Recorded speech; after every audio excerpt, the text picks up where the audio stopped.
কামাল পড়া মুসলমান এটারে তাবিজ বানাইছে, গলায় চুলায় ভিজাই ভিজাই খায়। ঠিক কিনা? আরে মুসলমান, কোরআন তো আপনার তাবিজের জন্য আসে নাই, কোরআন তো তাবিজ লেখার জন্য আসে নাই, কোরআন তো ঝাড়ফুঁক দেওয়ার জন্য আসে নাই। কোরআন এসেছে আপনার ভাগ্যকে পাল্টায় দিতে। কোরআন যাদের কাছে থাকবে ওরা শাসিত হবে না, বিশ্ব শাসন করবে এরা।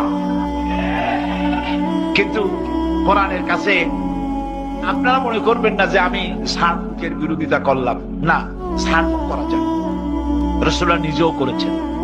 ঝাড়ফুঁক করা যায়, যেহেতু আল্লাহর কালাম, তারপরে উভা দিলে রোগ ভালো হবে ঠিক। কিন্তু আমি মাঝে মধ্যে কথাটা এভাবেও বলি, কলম দিয়া কিন্তু কান চুলকানো যায়, যায় না? লিখতেছেন, কান চুলকাচ্ছেন, কলমটা দিয়া কান চুলকাইলেন।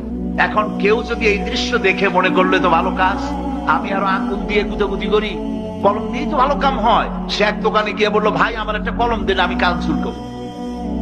কলম দিয়ে কান চুলকানো যায়, কিন্তু কান চুলকাবার জন্য কলম তৈরি হয় নাই।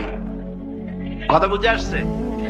কোরআন ঝাড়ফুঁক করা যায় ঠিক, কিন্তু আপনার ফুফা দিয়া জ্বর পুলিহা, মেয়ের বিয়ে দেওয়া, চাকরিতে প্রমোশন হওয়া আর দোকানদারিতে উন্নতি হওয়ার জন্য কোরআন শরীফ আসে না। কোরআন এসেছে আপনার জীবনের ভাগ্যটাকে পাল্টায় দেওয়ার জন্য।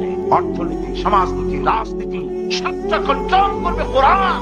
এর নাম হচ্ছে সংবিধান। আমার আইন মানো, আল্লাহর দাবি হচ্ছে আমার আইন মানো।